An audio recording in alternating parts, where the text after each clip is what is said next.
Disowned by heaven, the chosen who went too far. For centuries, the chosen served as heaven's hands, warriors of light bound by divine law. But glory bred pride. When the heavens commanded mercy, they brought war. When told to protect, they conquered. On the eve of their greatest victory, the sky itself shattered. Their divine marks burned away, and a single voice thundered from above. You were chosen to serve, not to rule. Your light is revoked. The chosen returned to their city of gold, now dim and lifeless. Holy fountains turned to dust, the celestial gates sealed forever. Saren, once captain of the chosen guard, knelt by the fallen sigil at the city's center. We fought for order, she whispered. Kale, her brother-in-arms, replied coldly, we fought for ourselves. That's why heaven turned away. The silence of the divine was heavier than any curse. The road to the mirror of judgment was not paved with stone, but with silence. Saren had walked for days through the valley of whispers, where the wind carried voices that weren't her own. They spoke in fragments, names she had forgotten, promises she had broken, prayers she had silenced. Each gust tore at the edges of her mind, stripping her of excuses and pride. By the seventh night, her reflection in the silver rivers no longer looked human. Her eyes burned with celestial remnants, her veins glowed faintly like fading starlight. Heaven's mark still lingered on her palm, though it pulsed weakly, as if ashamed to belong to her. She knew the mirror awaited her beyond the dunes of dusk, a relic forged by the first angels after the fall. It was said to show not appearance but truth, the soul stripped of illusions. Those who faced it often never returned. Some were consumed by what they saw. Others turned to stone, frozen in horror at their reflection. But Saren could no longer fear judgment. She only feared not knowing why heaven had abandoned her. When she reached the temple ruins, the air changed. The horizon bled gold into violet, and the world seemed to hold its breath. The structure itself was ancient, cracked, but still divine, its spires reaching into clouds that refused to rain. At its heart, a circular chamber waited, guarded by two colossal statues with wings eroded by centuries. Their hollow eyes followed her as she entered, though they moved not an inch. The mirror stood at the center, resting on a pedestal of white stone scorched black by unseen fire. Its surface shimmered not with reflection but with motion, like liquid glass, rippling softly as if alive. Each wave carried whispers, faint and mournful. Saren stepped closer. The ground beneath her hummed, recognizing her essence. She hesitated. For a heartbeat, she saw her hand tremble, the hand that once healed, once blessed, once destroyed. She knelt before the mirror and whispered, "Show me why." The chamber darkened. The glass stilled. Then it spoke, not with words at first, but with images. She saw herself as she had been, radiant, draped in light, leading armies of the faithful against the corrupted lands. The people had called her Saren the Chosen, heaven's voice made flesh. Her presence alone had parted storms and silenced demons. But the image shifted. Behind every victory lay ruin. The villages she purified burned to ashes. The heretics she silenced were not monsters, but frightened souls begging for mercy. Their screams echoed through the glass like the tolling of bells. Her reflection smiled, a cruel, perfect smile she didn't recognize. "You were never their savior," the mirror whispered, its voice deep as thunder and soft as tears. "You were their judgment." Saren stumbled back. "No, I followed the divine command. I did what heaven asked." The mirror rippled again, showing her the moment the skis went silent. She stood upon the battlefield, surrounded by corpses of angels and men alike. Her sword dripped with gold and blood. Above her, the heavens cracked open, not in wrath, but in sorrow. She heard the echo again. "The righteous who forget humility are no different from the damned." Her knees hit the marble floor. "Then why choose me at all?" The mirror pulsed, light flooding the chamber, revealing more than she wished to see. She saw the day she was chosen, the angel descending in brilliance, touching her forehead, whispering of destiny. But behind the angel stood a shadow. Its wings were broken, its halo dim. It smiled as the blessing was given. The truth struck her like a blade. She had never been chosen by heaven alone. There had been another force, one that fed on pride disguised as righteousness. Every miracle she performed, every battle she won, it had been watching, guiding, waiting. The mirror's surface began to ripple violently, distorting her image into countless reflections, each one a version of her that had chosen differently. One turned away from war. One healed without judgment. One fell in love instead of seeking conquest. They stared at her with silent accusation. Saren reached out, desperate to touch them, but the mirror's glass was cold and merciless. Her hand sank through the surface like water, and suddenly she was pulled inside. She fell through memory. The battlefield rose around her, rebuilt in color and sound. Soldiers knelt before her, chanting her name. She raised her hand, light swirling like a halo, and smote a city in divine fire. The screams filled her ears again, and she screamed with them. Then she was elsewhere, a child again, kneeling before her mother's grave. "Make me strong," she had prayed. "Make me worthy of heaven." The voice that answered had not been heaven. It had been the same voice that now echoed from within the mirror. "You asked for strength, not wisdom. You begged for glory, not grace. We gave you what you desired." Saren sank deeper into the vision. She saw the people she had failed, each one standing before her, eyes hollow, mouths open in silent reproach. Their bodies turned to ash, forming the surface of the mirror beneath her feet. She looked up and saw herself again, taller, brighter, almost divine. That version of her stood with a blade made of pure light. "You still cling to mercy," the reflection said. "That is your weakness. You were never meant to save them, only to judge." Saren clenched her fists. "I won't be your weapon anymore."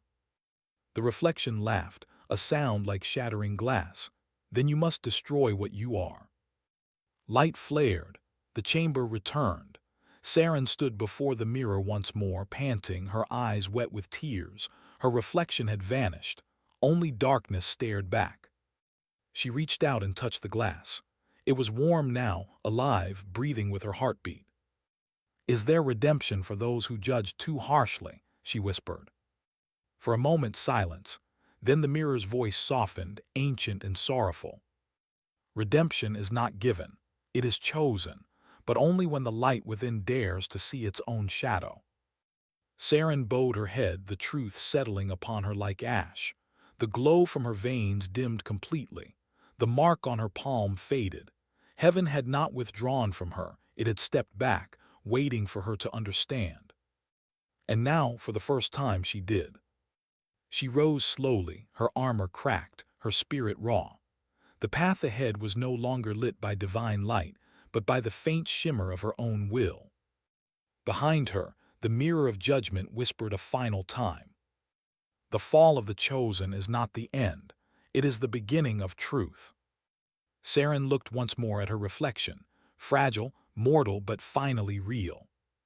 And for the first time, she bowed not to heaven, but to the broken, human soul staring back. Then she turned and walked into the twilight, leaving the mirror behind. The temple trembled, the statues, stone eyes wept dust, and the wind carried her name into the stars. Not as Saren the chosen, but as Saren the redeemed. The world trembled beneath the weight of divine hypocrisy.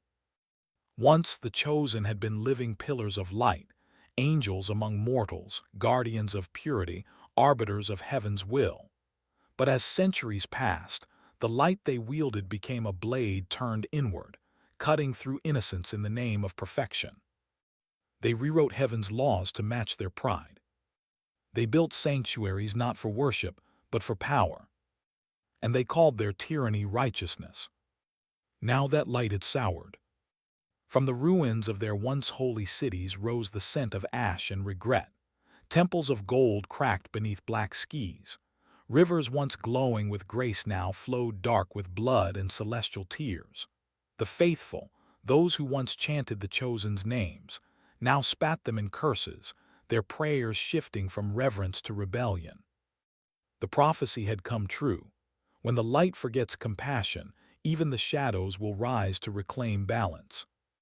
Saren stood on the cliffs, overlooking what was once the holy citadel of Vera. The horizon burned crimson, streaked with smoke that reached the heavens like pleading hands. Her armor, once radiant, was dulled and fractured. The mark of heaven no longer glowed on her skin. Instead, faint scars traced where divinity had been.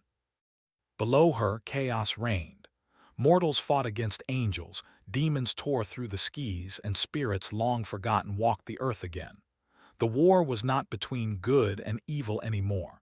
It was between truth and delusion. Lyra, once her closest ally among the chosen, approached through the dust. Her wings were tattered, one half burned, the other trailing feathers blackened with soot. "You knew this would happen," Lyra said, her voice hollow.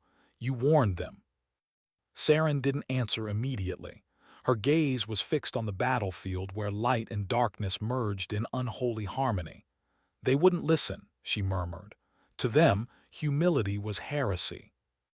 Lyra laughed bitterly. "And now the heretics have become gods of their own making." A scream tore through the wind, a sound neither mortal nor divine. They turned. A tower of white marble collapsed, and from its ruin emerged a creature made of light twisted into agony. One of the chosen, transformed. Its wings bled radiance, its eyes were empty wells of power gone mad. Saren drew her sword, but its glow faltered. "Even their grace devours them now," she whispered. Lyra lifted her spear, trembling. "Do we kill what's left of them, or save them?" Saren hesitated. "Can those who burn the innocent be saved?" The creature let out a guttural roar, charging through the smoke. The two warriors met it head-on. The clash was blinding, a storm of light against light. When the dust settled, the creature lay still, its form fading into ash that shimmered faintly before vanishing. Saren knelt beside it. "He was one of the first chosen," she said softly. "He believed purity could be forced upon the world. He thought suffering was sin." Lyra turned away. "And now sin wears the face of angels." Across the realms, the fall of the chosen spread like a plague. In the frozen spires of the north, mortal kings rose, wielding stolen relics once forbidden to human hands. In the deserts, prophets preached rebellion against heaven's silence, claiming that the divine had never been pure to begin with. Demons crawled from rifts long sealed, whispering truths that even the holy could not deny. Spirits of the condemned returned, not in vengeance, but in sorrow, walking among ruins that once bore their blood. The light itself began to fracture. Where once it healed, it now burned. Where it guided, it now blinded. The world was learning a cruel truth. Divinity without empathy is corruption in disguise. Saren wandered through these broken lands, haunted by echoes of prayers once directed to her name. Children still whispered her stories, not as praise but as warnings. "Beware the angel who shines too brightly, for she may burn the sky itself."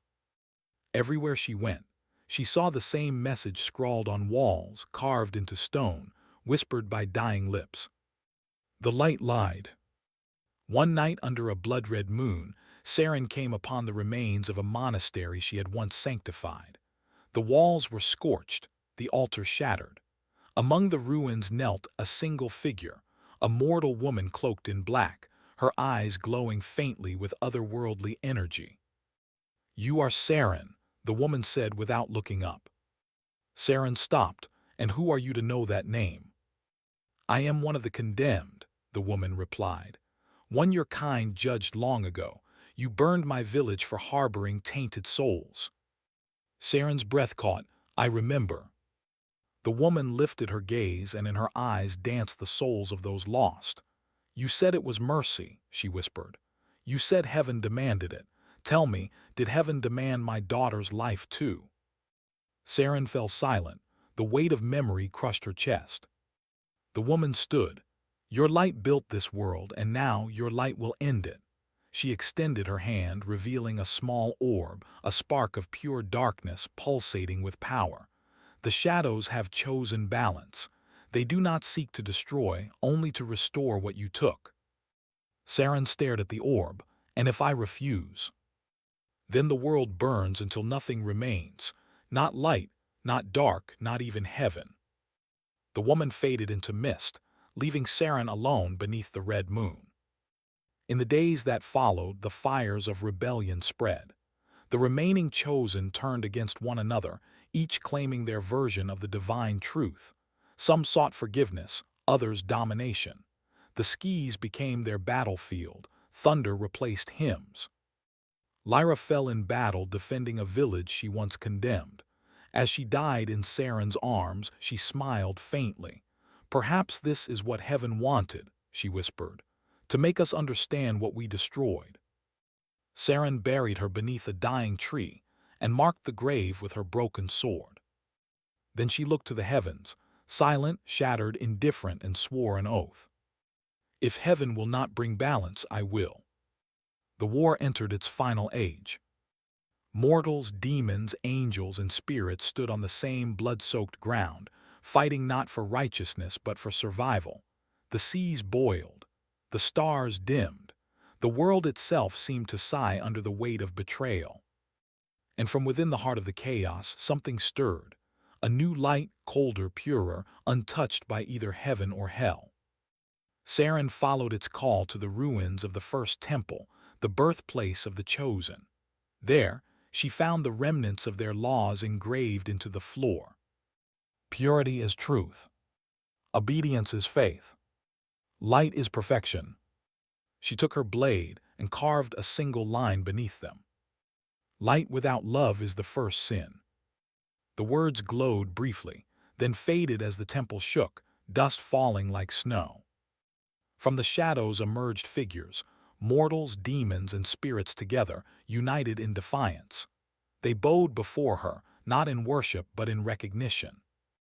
"You are no longer heaven's weapon," one said. "You are its reckoning." Saren raised her gaze to the sky, where clouds swirled like bruises. "Then let the heavens judge themselves." Her eyes ignited, not with divine fire but with something older, purer. Her wings unfolded once more, half light, half shadow. As the armies clashed and the world burned, Saren rose into the storm, no longer the chosen, no longer fallen, but the bridge between both. And from above, her voice carried across creation. "The sin of light will end where it began, in the heart of those who believe themselves pure." Lightning split the heavens. The war paused. For the first time in an age, silence reigned. Then came the dawn. Not golden but silver-gray, uncertain and real. The world was broken, yes, but for the first time it belonged to all. Light, dark, and everything in between. The world had quieted, but peace had not returned. The fires of rebellion had dimmed into embers, yet beneath those ashes, unrest still breathed. Saren knew the war was not over. It had simply turned inward. The enemy was no longer the heavens above or the shadows below. It was the pride that still lingered in the hearts of the fallen. She gathered what remained of the chosen, those who had survived the war's purging light. They came to her like ghosts, stripped of halos, weary and hollow-eyed. Some carried weapons out of habit, others bore the weight of guilt heavier than any blade. Together they walked into the ruins of the old sanctuary, a place once called Elendra's heart, where the first prayers of mankind were said to have touched heaven. Now it was a grave of forgotten faith.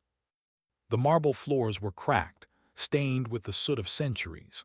Statues of angels lay shattered, their faces eroded by time and sin. The great altar at the center still burned faintly with ghostly fire, an echo of the divine flame that once blessed it. Saren stepped before it, her armor dulled by battle and her eyes lined with exhaustion. She laid her sword down on the stone. "No more lies," she said. "No more pretending we were ever holy." Around her the chosen bowed their heads. Their wings, once radiant banners of heaven, hung tattered, some broken beyond repair. Saren continued, voice steady though her hands trembled. We sought heaven's favor and lost our souls. We claimed to purify the world but only scarred it deeper. If we are to find redemption, it cannot come from above. It must come from those we hurt below. She looked to the east, where the horizon still glowed faintly red from the fires that had never fully died. We will rebuild what we destroyed, she vowed. Not for glory, not for forgiveness, but for truth. Her words carried through the ruins, stirring faint echoes as though the stones themselves remembered the hymns of old. But not all among the chosen bowed in agreement. From the shadows of the broken nave stepped Kale, once the proudest of heaven's blades, now a storm contained within human form. His golden hair had dimmed to pale silver, his armor blackened with celestial scorch. His wings, though majestic, shimmered with fractured light, half pure radiance, half burning cinders. He had been Saren's brother not by blood, but by bond, the first to fight beside her, the last to abandon faith when the skis turned silent. And now he came with fury in his eyes. "You speak of rebuilding," he said, his voice like molten metal. "But what is left to build? This world was never worthy of heaven's light." Saren turned slowly, her expression unreadable. "It was never meant to be worthy, Kale. It was meant to be loved." Kale laughed bitterly. "Love, you call mercy to sinners love, you call bowing to mortal weakness redemption." His blade shimmered to life, a weapon forged of broken light. "You've fallen too far, Saren. The chosen were meant to lead, not kneel." Saren stepped down from the altar. "You still don't understand.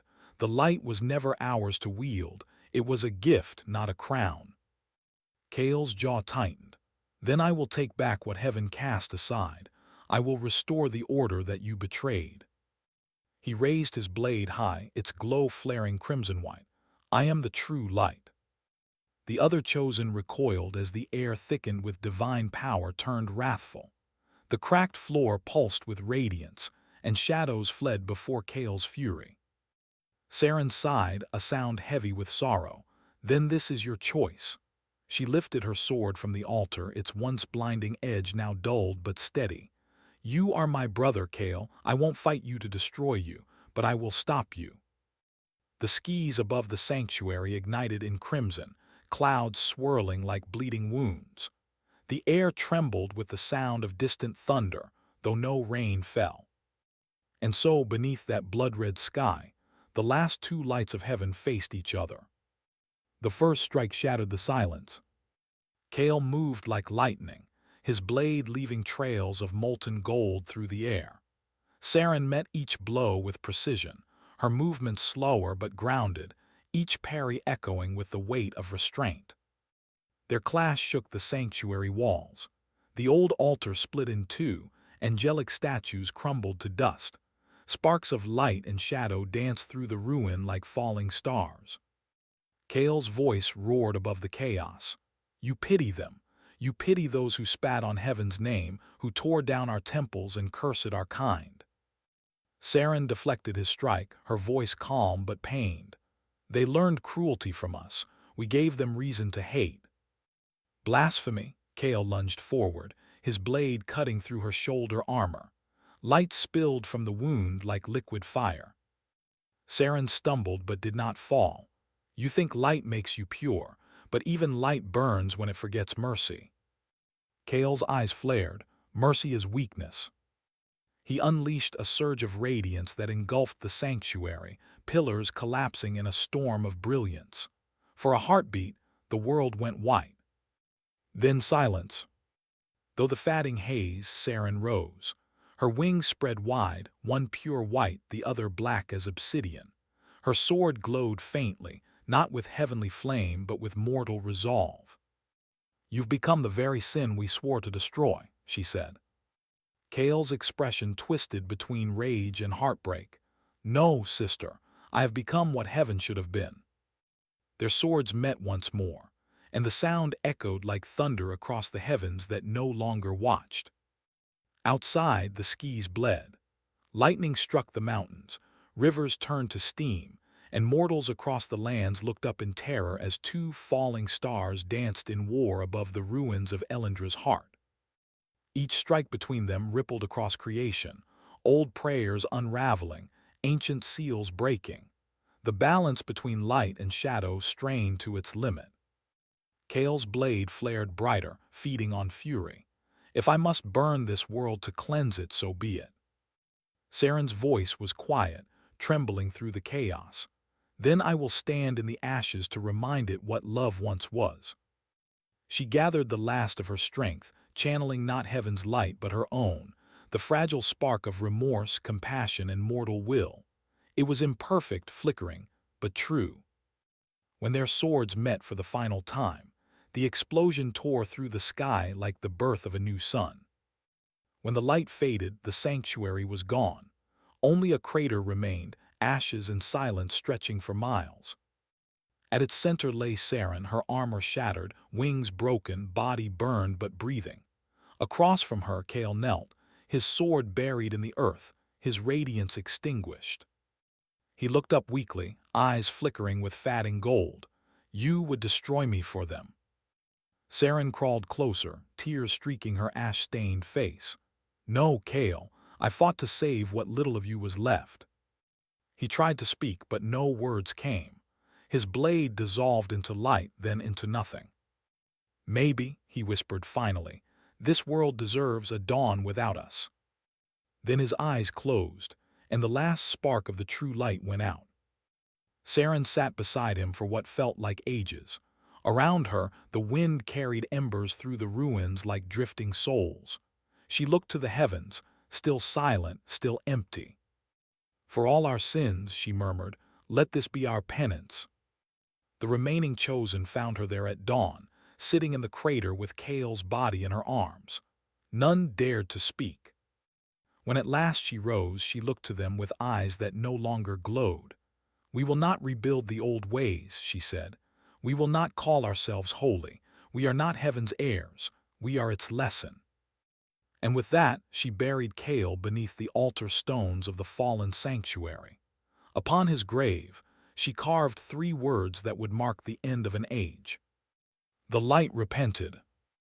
That night the wind carried the ashes of Elendra across the lands, scattering them like seeds. Wherever they fell, small sparks of light flickered, not divine, not holy, but alive. And so, from the ruin of gods and the death of pride, a new faith began. A faith not of worship, but of remembrance. The age of heaven had ended. The age of truth had begun. Saren stood victorious, her armor cracked, her blade shattered. Around her the once golden city lay in ruin, but in its silence something stirred, soft, gentle, pure. A single feather drifted from the sky. Not forgiveness, not restoration, but recognition. Heaven did not speak, but it listened. Saren whispered her final words to the wind. Being chosen was never the gift, it was the test. And with that she walked into the dawn, no longer divine, but finally worthy.